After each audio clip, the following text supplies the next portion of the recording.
Good morning, everyone. Welcome to the October 2nd, 2025 Personnel Administration and Higher Education Committee.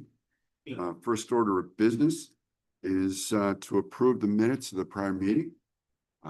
We have a motion, Supervisor Bean, second by Supervisor Molina. Thank you, gentlemen. Any changes? Seeing none, I'll call the question. All those in favor say aye. Any opposed? That carries unanimously. Privilege of the floor.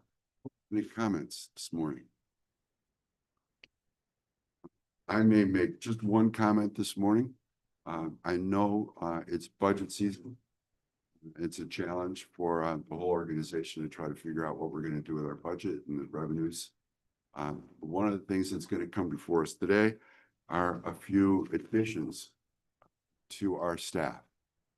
And I myself personally, I was just thinking about it. I don't know how many times in my career I've gone through reorganizations where people have been let go because of whatever issues with the economy and the like. It just in the back of my mind, it's a worrisome fact that when we add more staff, we put those staff at risk. Not knowing what's going to happen with our economy, I'm concerned about it, and I don't want to be around when we have to let people go. So if we could be somewhat more critical about staff additions, I'd appreciate that from the committee, but that's just me. It's up to us as a whole to make that happen. Any comments about that? I know John could maybe say something about our budget and our staffing.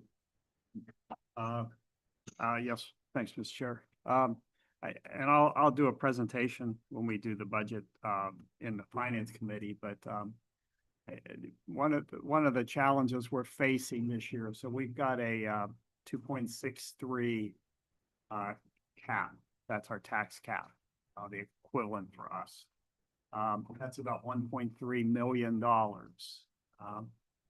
Look at the breakdown of the things that we have to do this year with increased pension cost at about $865,000, increased medical care cost, the hospitalization, our healthcare program.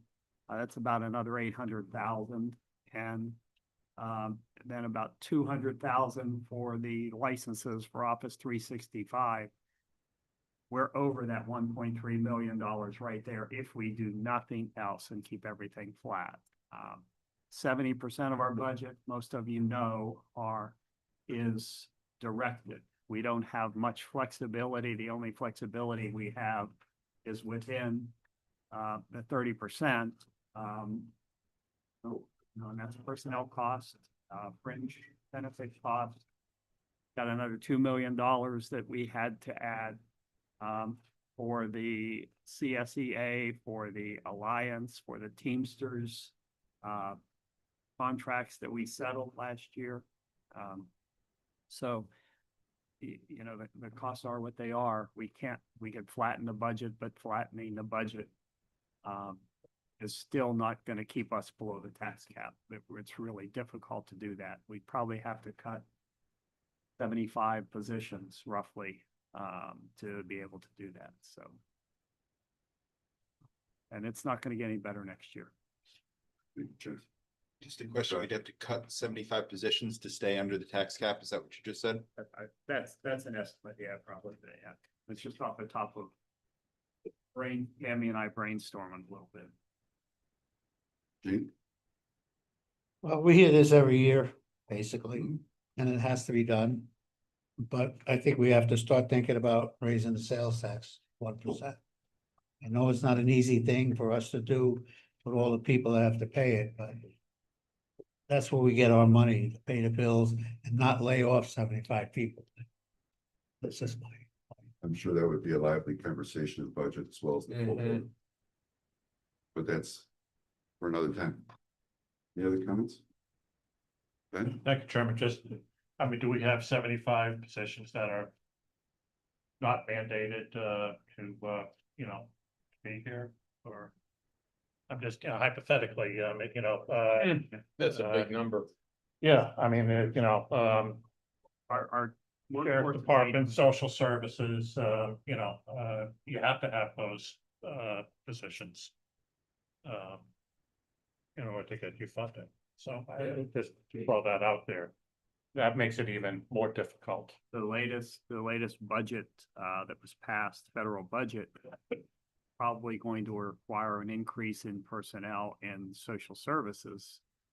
Just to comply with the requirements we're gonna have next year for verification of people who are receiving services from the government. Yeah. Any others? Thank you. Committee. So it's interesting times, of course.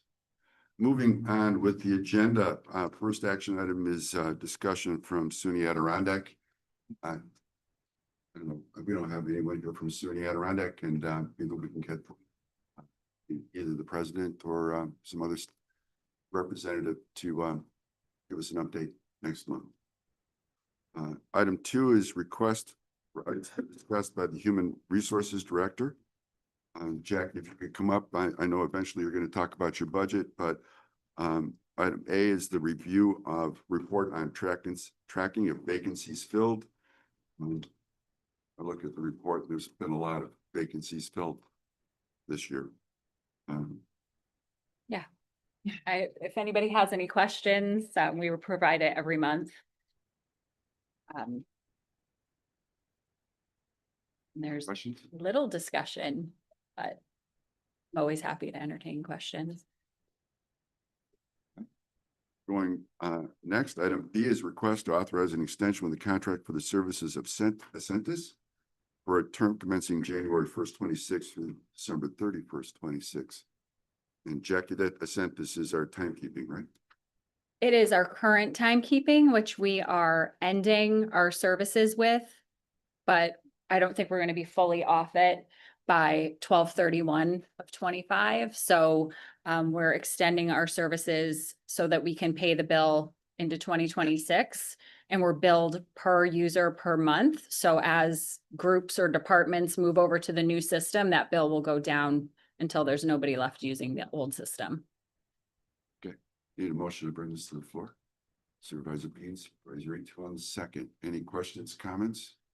Seeing none, I'll call the question. All those in favor say aye. Aye. Any opposed? That motion carries. And Jackie, up to you to talk about your budget. Sure. First, my apologies, the page that was in the agenda was all zeros.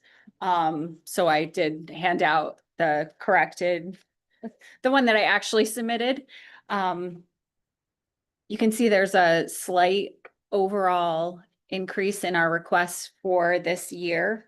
In the packet, I did provide a summary of the significant changes in the budget. Mike likes when we mentioned Office 365 licensing.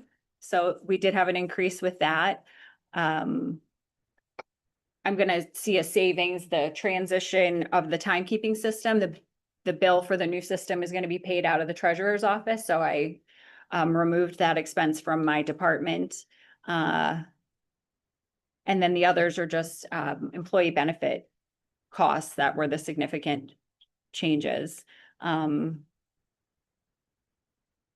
If anybody has questions about any particular part of it, I'm happy to answer them. I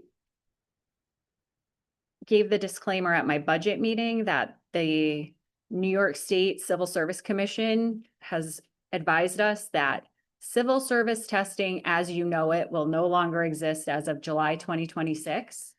It's going to be a mostly on, not for uniformed, that will still exist.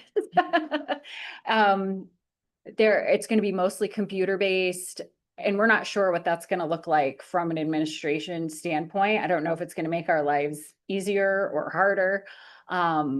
So I haven't asked for, any changes as it relates to that right now for my fees that we pay or for staffing as it relates to that. And I did ask for, create and a delete of a new title for the person who's basically running all of civil service testing out of my office. There is a new title, the position description is in your packet, and it more accurately reflects the level of responsibility that she's been working at. And then it kind of divides my department, so we have one person over the civil service side and then one person over like the HR benefit side. That have equal levels of responsibility. So again, happy to answer any questions. Questions from the committee? Josh? Did you say that the Microsoft 365 will be paid out of the treasurer's office? No. No, that's paid out of the department budgets. The new timekeeping system, UKG is going to be paid out of the treasurer's office. They've always handled a part of it and HR's always handled a part of it, and we're happily letting them take over. The EKG isn't really an expense, or is it an expense? It will be an expense, but not, it's just, we're just not processing the invoice next year Okay. in HR. Any other questions? That doesn't require any voting, so. Any other questions for Jackie before we move on? Thank you, Jackie, appreciate it. Yep. Next up is clerk of the board, Amanda. Let me just turn this over to you. So item 3A is a request to authorize payments to the CDA for the county share of DOT mass, statewide mass transportation operating assistance program funding. So I have the money in my budget right now to pay the 2024 bills, but the county auditor has requested a blanket resolution that just says we're authorized to pay them retroactive to 2024 and going forward. Motion to bring this to the floor. Supervisor Bean, Supervisor Mayday, and a second. Any questions, comments? Nate? Hey, Chairman, is there any oversight for the auditor? No, this is too much. This might be a problem. This bill is too high. We need to ask somebody about this, or is there some trigger? We just get we have in here, there's the attachment that's from DOT that shows what our percentage is. There's a local share amount. Yep. And this is, above what we're paying through the mortgage tax. Yep. Is separate from that. Mortgage to the recording to. This is this is, funding that they get through this DOT, and the county has a 2.21% share per quarter. So the invoice should always be for that much. Okay. It has been for 2024 and 2025. I would assume that if the DOT decides to give CDTA more money, our local share would go up.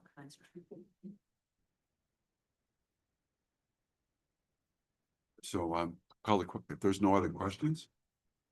Question on the solution, all those in favor say aye. Aye. Any opposed? That motion carries also. Okay, so 3B is a request for a transfer of funds in the amount of $44,098.36 from the contingent account to this CDTA budget in order to cover what we anticipate will be the payment for 2025. We've got a bill for the first and second quarter. We haven't gotten the third and fourth quarters yet. The amounts seem to be static in 2024. Motion to bring this to the floor. Supervisor Beans, Supervisor Mayday, thank you, gentlemen. Any questions, comments? With that, I'll call the question on this motion. All those in favor say aye. Any opposed? The motion carries also. Just a side note, that'll be on the finance agenda for their approval of the contingent account transfer. The last thing I have is my budget request, which there's several of them under item 3C. I did put in a summary of changes for each different budget. Just to summarize the notable increases that I found were, we do have the Microsoft Office 360 increase, which is a little more than $1,400. Under the coroner's budget, the budget officer suggested we increase that by 80,000 this year because we always run short there. And then we do have the new budget for CDTA with for 45,000 for 2026. But of course, if anyone has any questions after this meeting, you're welcome to call and we'll go over that. Any questions on the budget? Seeing none, and that does not require a vote. Thank you. Item 4, discussed by Mr. Colvin, the Director of Information Technology. Morning, Mike. Morning. The First thing I have is just a reserve fund transfer to two departments for some project we're working on. 2,000 to OES and $1,200 to our clerk's office, county clerk's office. I'm looking to move that money for some planned projects. Motion to bring this to the floor. Supervisor Mayday, Supervisor Bean on the second. Any questions, comments related to this? Seeing none, I'll call the question on the motion. All those in favor say aye. Aye. Any opposed? That motion carries. Michael, on to your budget. So you may have heard mention the Office 365 by a couple of people. It is a big hit. It's $150,000 more a year than we've never spent. It's a lot of counties started this like 10 years ago, so I kind of hang my hat and we were able to avoid it for 10 years. But it still does take the pain away from the budget this year. Just the way the licensing works for Office, and we, have to move forward with that licensing structure now. And that's the biggest change, in my budget as well as everybody else's. Everything's pretty much the same. It's just that in mine shows 150,000 increase, but my revenue goes up the same, but still a big pinch This is 150,000 annual. annually. I really had a hard time stomaching this. No, it's come the last couple of years, and I actually contacted other counties and they sent me a copy of their invoice. I just can't picture it. They've been paying it. We're finally there. Any other questions for Mike? I just have one comment for next month. I did bring up Mike, discussion about audit and security. We'll have an executive session next month to talk about the security features and the activity that Mike and his teams are going through to help protect the county's data. So Mike, I'm looking forward to that, and we'll do it next month. Sounds good. Thank you very much. Josh. The question, what is that? I mean, you said that we're finally there. What does that picture look like if we didn't do it this year? If we tried to move it down to next year? Our email will break. Already so we use Microsoft for our email server, and a couple times now it stops working. We can't get people to accept email, and we have to do kind of some workarounds to get it to work. It's because the rules and the regulations keep changing, and Microsoft won't update our version anymore unless you buy their new version. So it's kind of like your choice to move forward with them, but it really isn't. They break the stuff. I should say, it looks like stuff is breaking. Yes, thank you. Any other questions? Thank you, Mike. Moving forward, number 5, referral from the Criminal Justice Public Safety Committee. It's a request to amend the table of organization salary schedule to create a new contingent position of communication officer, number 1-C, annual salary $57,486, effective November 1st. Can we have a motion to bring this to the floor? Supervisor Mayday, Supervisor Bean. I think Supervisor Bean was there in the second. Questions, comments, Sheriff Lafarge. Jim, you have any comments for us? I just want to add that this is Jim, I'm sorry, come to the mic. this is a position that we will not ask for any extra funding. We're trying to get out in front of 2 anticipated retirements. We're expecting one in December of this year and one early February or March or next year. It takes about 100 hours to train somebody to be able to sit by themselves at a terminal in the communication center. So if we can appoint somebody on a contingent basis, it's a permanent appointment, but it's contingent upon the retirement. A month, 6 weeks out, that would give us a little advance in the training. And if we did not have that retirement, we understand that that contingent appointment would be rescinded. Any questions for Jim? Seeing none, I'll call the question on this motion. All those in favor say aye. Aye. Any opposed? Jim, any other comments? Not on that topic. And any other topics you'd like to address with us? Well, at the Personnel Committee, I know that you are considering the potential to hire or to create 2 new patrol officer positions. And trust me when I say I understand that the county's budget you're in a tough spot this year and you're making really challenging decisions. I know I've had conversations in our budget workshops now for the past 3 years about doing something more with traffic. We are a sheriff's office our agency is exceptional. I would hold us to any other agency in our region. It's a unit that we don't have for targeted traffic enforcement.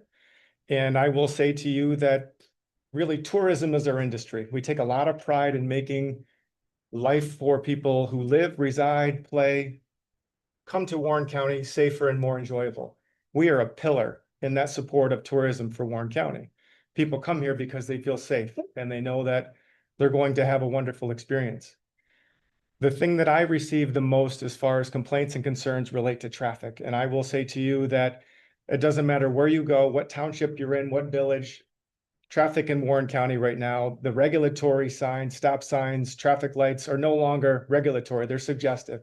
People are driving far more unsafe and unruly than they have in years past. We have far more traffic. And I'm here to just tell you honestly that we lack the resources to adequately address these issues. The ask is minimal. I know if you go to other agencies, their traffic units, they'd have a unit supervisor, maybe two, and anywhere from 5 to 10 officers doing nothing but traffic enforcement. I don't anticipate us having a need to come back in 3 or 5 years and building this unit.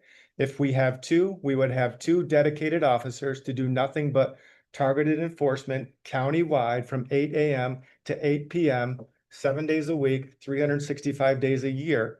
And the other thing that this unit would do is if we had a complaint on Main Street in Warrensburg of a specific instance, we will gather information. We've got tools and resources, variable message boards to collect information. We don't have the personnel to go address it. We would have an officer go at a certain time, however long it takes. They could provide a report to you as supervisors for your constituents to say, I was on Main Street from this time to this time on this day. I affected this number of traffic stops. I wrote this many of citations. It would be something that we can show exactly what we're doing for our residents. We don't have that right now. Our call volume is greater. I know that every one of you sitting here, you reach out to us on a regular basis for community events and activities, and I do not say no unless I absolutely have to. And we do our very best to say yes without incurring overtime. This is something it's vital. We've waited far too long. I'm not saying the world's going to come to an end if we don't get this. If you say no, I respect that, but know that I'm going to come back next year, and I'm going to ask you again. So I understand. I'm just going to wait, and whatever you decide, and I'll wait to hear from you as we work through the budget process this year. Jim, I know that isn't in front of the committee this meeting, but something that I've voiced my concerns about. I understand the need. I'm not going to give my comments publicly, but I do think there's something we need to do along the traffic lines. But again, it's not in front of us today. Josh, go ahead. Just a question for the sheriff.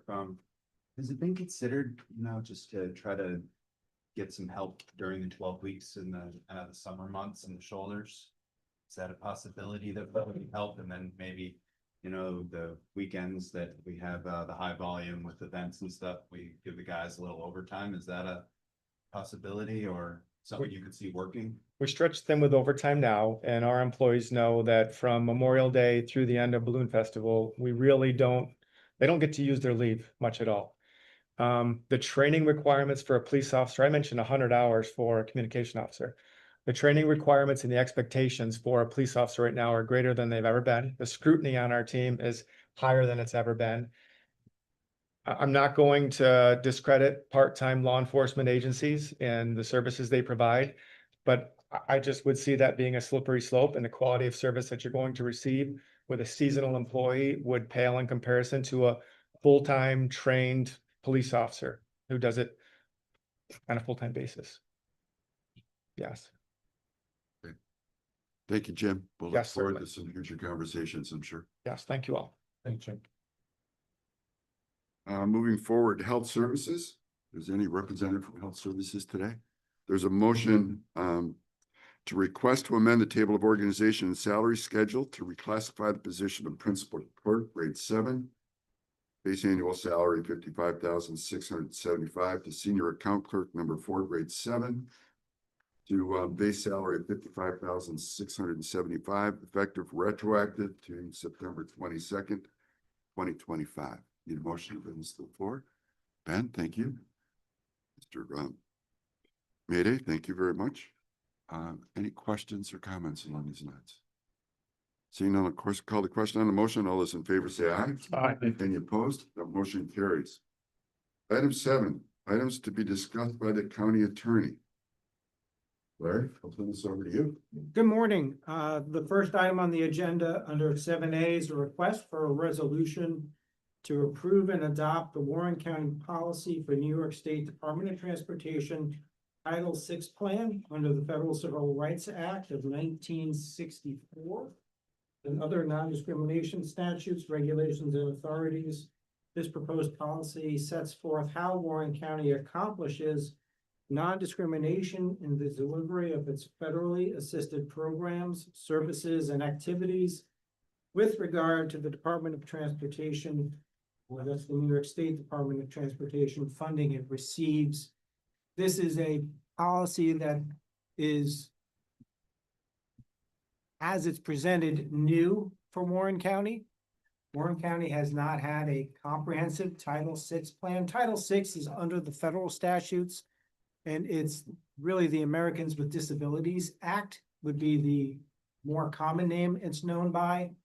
So this policy is a very detailed statement for Warren County of how we ensure non-discrimination under the Americans with Disabilities Act regarding any federal funding that flows through the state of New York to Warren County, which primarily falls through the Department of Transportation for purposes of roadways, highways, and access.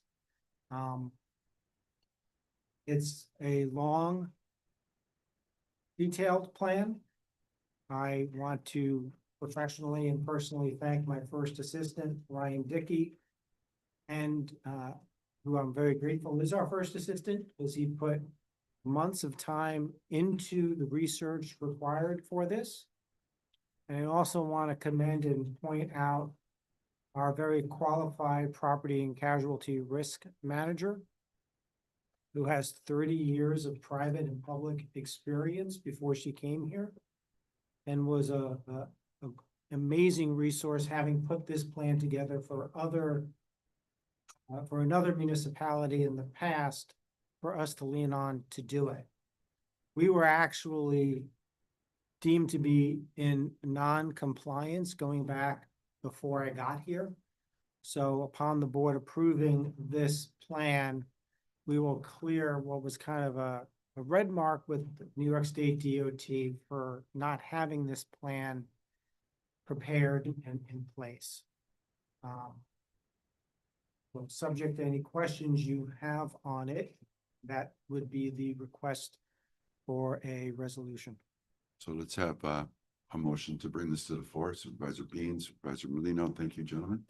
Any questions? Supervisor Patchett? Thank you. It cites in here, non-discrimination twice is what we're trying to accomplish. Is this mainly with people with disabilities? Is that the discrimination we're talking about? Yes, it's the Americans Discrimination Act Okay, under federal law, which Right. governs, which is largely, I don't want to grossly simplify it. It covers a lot, but it's about ensuring access. all right. So large portions of this would be deemed to identifying all of the county assets and ensuring that there's accessibility to those properties and assets, whether it's sidewalks, walkways, roads, buildings. All right, so this has nothing to do with, gender, race, anything like that. No, Thank you. Any other questions? Seeing none, I'll call the question on this motion. All those in favor say aye. Any opposed? Motion carries. Thank you. Larry, item B. item B is a request for approval to enter into a contract with West Publishing Corporation for a law library research system, which would include the attorneys for the Department of Social Services as well. And also for us to join in the resolution and the agreement that went through the Criminal Justice Committee on behalf of the District Attorney's Office and Public Defender's Office for a 3-year term with the option of 2 additional years, subject to a future approval by the board. So if someone would That would be the resolution request, and then I can address that in more detail. Motion to bring that to the floor. Dean, Supervisor Driscoll. Supervisor Molino. Oh, Second, let's, well, all right, let's sorry. let's vote on the motion. All those in favor say aye to bring this to the floor. Aye. Any opposed? Okay, so, questions, gentlemen? If I could just fill out a little bit, because there's the potential for confusion, and I'm hoping to provide clarity. The public defender and the district attorney's office very aptly and appropriately identified the need to start using a legal research system that could be relied on for its artificial intelligence abilities, as we are seeing more and more of that being adopted by attorneys throughout the state and the country. When you talk about legal research system, there's a number of different tools out there that are available, but there's primarily two on the commercial marketplace. One is the Westlaw platform. The other is LexisNexis platform. Historically, the county attorney's office, and I don't want to speak for the other departments, have used LexisNexis because it was a cheaper platform. The public defender and the district attorney in discussions with Westlaw identified substantial benefits that can be gained through using Westlaw's system. And they negotiated a rate which is mind-boggling low through next fiscal year, through 2026. Meaning that in 2026, as you'll see on the resolution request, the price is incredibly low. And this resolution seeks to put us in a position so that all of the attorneys employed by Warren County will be using the Westlaw system, which has the AI assistant capabilities, going into the next fiscal year, as well as future years. And at future years, the price does increase significantly to what the price is for the product on a regular basis. So this resolution specifically would be covering and including the county attorney's office, the attorneys only, and the attorneys for the Department of Social Services. And then the future monthly bills would be prorated based on users between those four departments. Subject to any questions, hopefully that did provide some. Those will be all your budget? Or are you just gonna take the lead on this and then they'll, the other teams will have to pay you back for this? The Westlaw has the ability to bill each department separately on a monthly basis. So it would come out, the pro rata share would come out of each department's budget. And then there would be a per user increase fees if there's any change in user going forward into the future years. Any other questions? Just Ben? Quick one, I'm still learning about AI, so, the previous, resolution, when you talked about all the, time that, Attorney Dickey put into that resolution. This program could possibly help reduce some of those hours, in the future, I mean, hypothetically. I don't know the answer because I am unsure what Westlaw has for purposes of local laws in Title VI, Okay, but or When any we're type doing- of a legal matter. when Whether we're it's- doing an appeal or we're doing a response to motions or orders to show Yeah. cause, it absolutely provides us a starting point and work product that we can then use as a foundation to move off of. Yeah. And research, which we then verify, rather than going through the manual steps of Right. opening a Word document, Yeah, creating a header. Yeah. You know, and then starting from the first word and finishing at the last word. So it does assist that's that reduces process. 10 hours. As was noted at the Criminal Justice Committee, one example was offered by the DA of a very substantial document that had to be reviewed and compared to a second document to note every single change that occurred between Yeah. various statements that an individual made. And rather than that taking 40 hours of work time, it took about 15 minutes for the system to do that kind of route comparison of multiple documents Yeah. that got loaded into the system. While you always have to worry about what we call the hallucinations, Westlaw limits their AI system to their database. So it's not searching the web or accessing outside, and it's securing your data inside its system for purposes of your use, as well as every other major law firm in the United States, which uses Westlaw. Thanks. Any other questions? Then I'll call a question on this motion. All those in favor say aye. Aye. Any opposed? That motion carries. Item C, Item C is a request and transfer of funds in the amount of $14,500. Budget code A 1420110. Salaries regular to budget code A 1420-130. Salaries part-time to fund the title of casualty and property risk manager through the end of fiscal year 2025. motion to bring this to the floor. Supervisor Etu, Supervisor Dean on the second. Any questions, comments? I know that Maryland's been very much involved in a lot of different policy issues. Sometimes some personnel issues to keep us out of trouble. I don't know, Larry, if there's any financial return that we can talk about in terms of what Maryland has helped us with. I know we're talking about reducing some of our insurance costs in the future. So I don't know if you have anything or. There have been actual costs we no longer incur and won't incur going into 2026. Those were identified to the budget committee. I prefer not to go through them because they deal with vendors. But certain vendors who had charged the county, we no longer will need their full scope of services. So there's direct savings. There's also the more indirect savings, which are hard to quantify through the insurance reserve, which is the next item on our discussion panel, our ability. I want to almost pause because, and I don't want to blow this up to more of a larger discussion, but our risk manager, like I mentioned earlier, comes with 30 years of private and public experience. She also has 3 very specific certifications. She's nationally recognized and speaks nationally on risk management issues.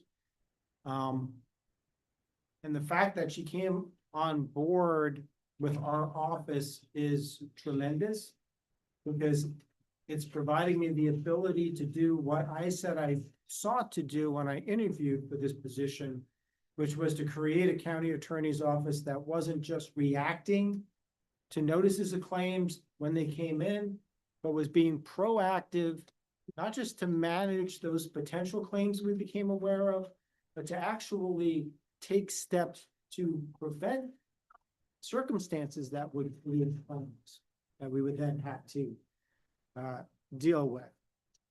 And in partnership on a number of those areas with the Director of Human Resources, there's been a tremendous ability and effort to manage claims before they become something that's a written claim that the county has to deal with.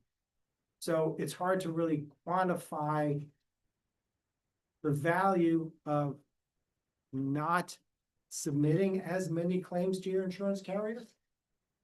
But just like each of us can probably imagine, when you're in a small fender bender, there's a desire to try, and always some, maybe a thought of, hey, is this something we can just resolve? Because if I send it to my insurance company, my rates are good.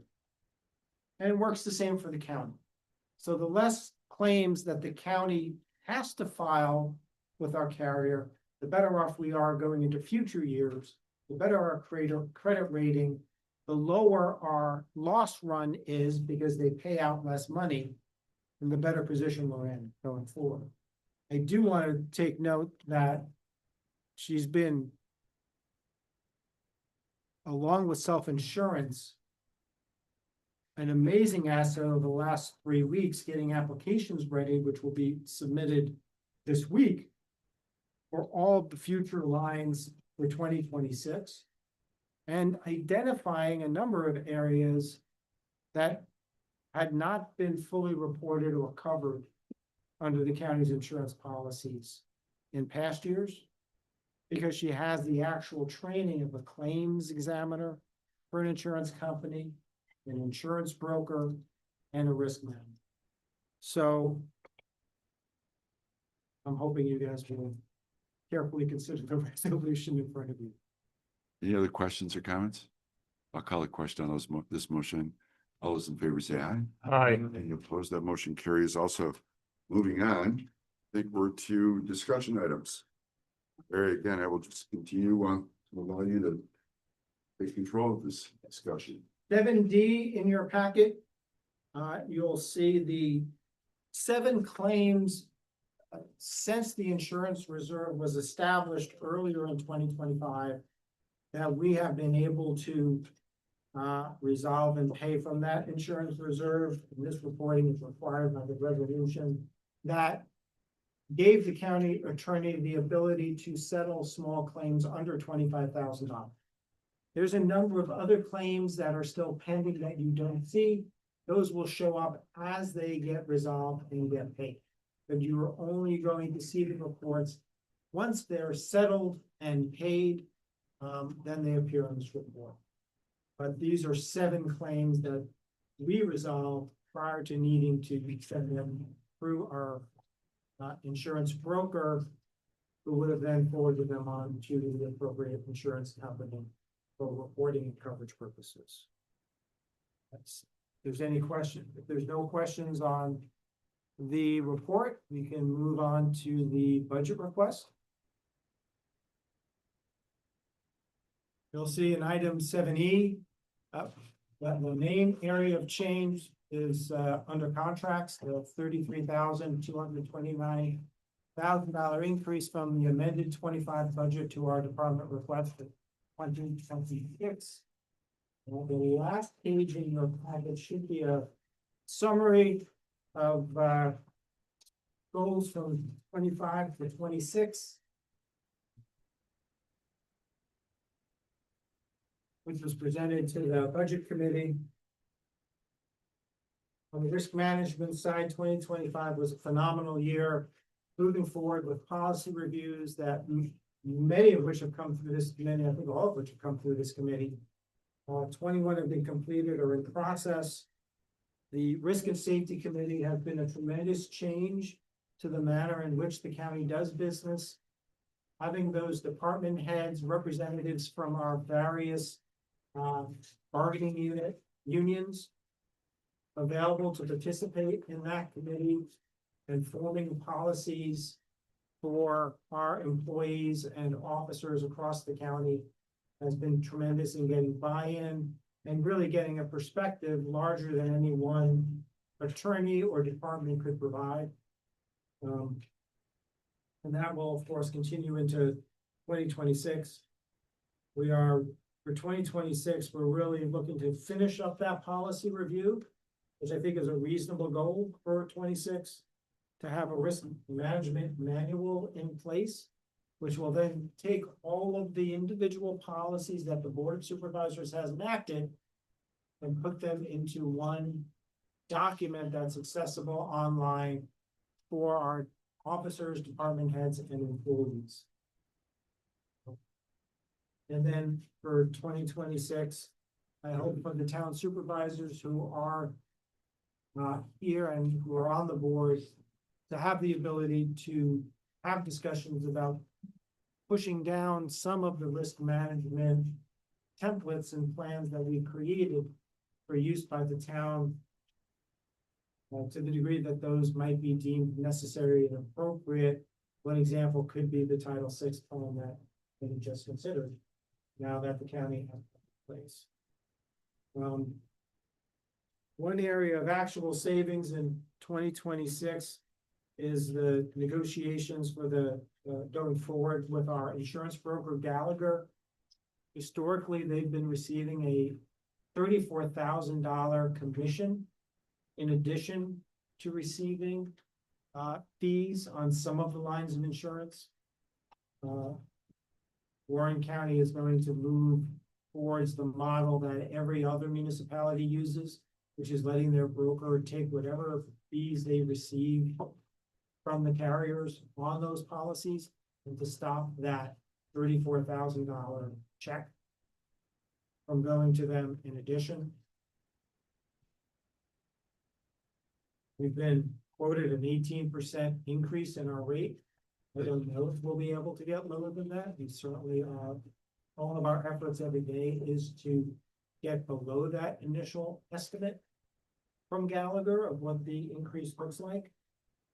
And in 26, we really want to start moving to the next phase of using a tremendous amount of resources that we're paying for through our premiums and online training resources through our carriers and through Gallagher for our workforce. For 26, we're hoping to continue with the insurance reserve funding to mitigate some of the losses quickly. And you guys have heard me talk about the contract request portal. We're also in the process right now, and then moving into 2026, there'll be a resolution in front of the board for the DSS contracts to start coming through our office for the chairman's signature after Board of Supervisors approval. All of the contracts historically for the last many years have not been reviewed by the Board of Supervisors, Golden County Attorney's Office. It's signed by the commissioner. This is going to ensure that there's better risk transfer in those contracts with our vendors. And in just ensuring that all the requirements of law are being met in every single contract we do in the county. Not just with some of our departments, but with all of our departments, to include the PSS. And I really commend the commissioner on working with us and getting a system up and running so that we can start assisting her, actually bringing her people up so they can focus more on their core mission while we focus on the mission of protecting the home. Main area of increase in the budget, as I said, is on the contracts. Everyone's already heard Microsoft 365. The other area is the first time we're actually identifying contingency expenses, meaning expenses that are contingent on some future event happening in 2026. $70,000 of our budget that's proposed is a contingency, or for contingency events relating to liabilities. So subject to your questions, that's my report for this month. Questions from the committee? Hey, Are you trying to actively fill the second assistant county attorney's position? Is that a goal for the year? Is that, are you doing well without? Hugely, desperately, we have been receiving zero. We've gotten 2 responses in 6 months. The best thing I think we've done as a county is do the home rule request, which has been approved by the legislature and is awaiting Governor Hochul's review and hopefully approval, which would allow, under public officers law, a modification to permit the attorneys in our various departments, including the district attorney and the public defender's office, to live in adjoining counties. Housing is always the issue that's front and center, but it gives us an ability. Let me be clear. It gives us the same ability that Saratoga, Washington, and Essex have, which is to look for attorneys in their counties, just as they look for attorneys in our county. But right now, it's a very tight labor market for attorneys in Warren County. I'm in regular contact with law firms who are looking for help and having to pay premiums. It's hard to pay what we paid. We can't provide a moving bonus or a signing bonus or any other kind of private financial incentive to pull somebody from some other part of the state of New York. And unfortunately, young attorneys aren't aware of just how much information and benefit they can gain from working in a county attorney's office as compared to what they may be able to do in a district attorney or public defender's office. So hopefully we'll spread that word. In 2026, we're also going to start looking to do a regular internship to start, even though we have a small office and hopefully turnover is very low. it would be nice to have a pool of rotating potential candidates going forward to pick from. So that's a long answer to your short question. Yes, we desperately need to fill it because we are skimming on the top of the water. I guess the last thing on my agenda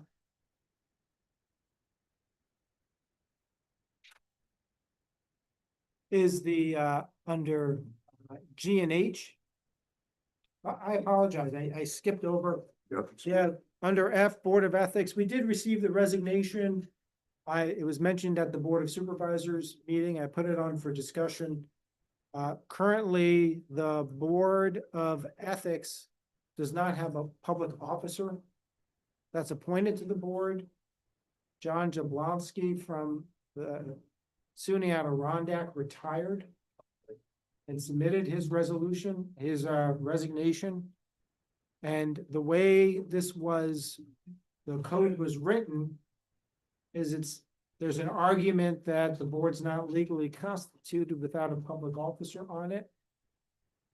So we are down to 3 members, none of which is a public officer. I've heard some conversations and discussions about what to do going forward with the Board of Ethics. So I wanted to add this to my agenda to give the committee an opportunity to at least rehear the fact that we are now down to 3 members who are none of which are a public officer, and 2, to get some guidance on questions or thoughts going forward as far as, do we reconstitute the board? Their term ends December 31st. So a new board will need to be appointed if that's the direction the county goes in 2026, which is the conversations that I've heard mentioned. So I'm just trying to tee it up for everybody else, because I take no position at all, one way or another, on which way the county decides to go. Any comments, questions? Larry, so there's consideration to totally disband the ethics? Everything is, no, we have to have a code of ethics. State statute requires financial disclosure. The Board of Ethics right now performs 3 tasks. First is doing the annual review of the financial disclosure statements. The second is providing opinions. Basically, if there's a question that's presented to them as to whether or not something is within or outside the scope of the code or permitted by the Code of Ethics, they have the ability to issue guidance on that issue. It's only happened once since I've been here. The third area, which is not statutorily required, is the receiving and reviewing and acting on complaints, because the complaint process is outside and it greater than what's required by state. Ben? Could we reach out to candidates from the previous time when we went around? I say that because I've had the pleasure of running into Chris Duffy more in the last couple of months than I think I ever have when she was president at SUNY Adirondack. And I remember her husband was very interested in serving. And I don't know if you would fall into the category that is required, but If he's not employed by as a public employee, then he's not a Okay. public employee. That would be one way to put a short-term fix. The one last piece that the board was hoping to do, that they've communicated to me, was to make recommendations back to the Board of Supervisors for changes to the Code of Ethics. That would be really the last thing for 2025 that they would be looking to accomplish that they cannot accomplish right now. But the bigger question really is, and again, it's just for discussion purposes, what to do going forward into 2026 when this term ends. Any comments? Our position is we need to keep the Board of Ethics Yep, I agree. So I guess we have a informal agreement, Larry, to move forward with this. So if there's something that we as a committee can do to help identify some individuals. The question I have is this a local policy that we have about having a public officer? Or is- It's a local law. Our code of ethics is a local law.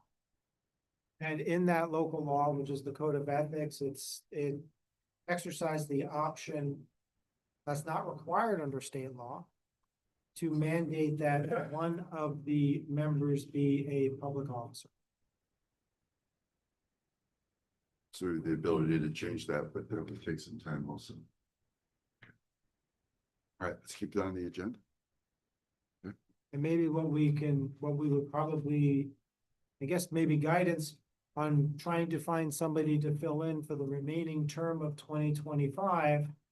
That's gonna be some lift, because I think we need to advertise that open position, receive resumes, go through some, not me, but someone goes through the interview process on it, a name comes out, runs through a committee, and gets approved by the board. And that's gonna be pretty tight, because as noted earlier, as a government, we don't always move quickly. Well, like Christmas presents. Is there any way we can move quickly? Jen? Thanks, Mr. Chair. Chairman and I conducted the interviews of the Board of Ethics that we currently have in place. We did have some who applied, this would have been 2 years ago. Supervisor Driscoll mentioned one name. I had 2 others who have applied. I'll talk to the county attorney if we can count that as those applications as still being valid. We didn't do anything to, other than tell them that one of them was selected as an alternate and decided they did not want to be an alternate, but there might be a possibility of that. I see heads nodding, so maybe what we can try to do as the staff is come up with some names that then can be interviewed by the chair of the board and the county administrator to be presented next month at the personnel committee for consideration. So keep our fingers crossed to make this happen. And maybe we can volunteer one public officer from the county. So if I could comment on that, we did have a member or a public officer from Warren County served on the ethics board for, I believe, 3 years or 4 years. When he left, his recommendation was because the bulk of the issues that the Board of Ethics had considered were internal issues, either involving supervisors or involving Warren County employees, that he felt that a Warren County employee kind of put him in a difficult position as a member of that board. So this last time we chose someone from SUNY Adirondack as a public officer who didn't really have,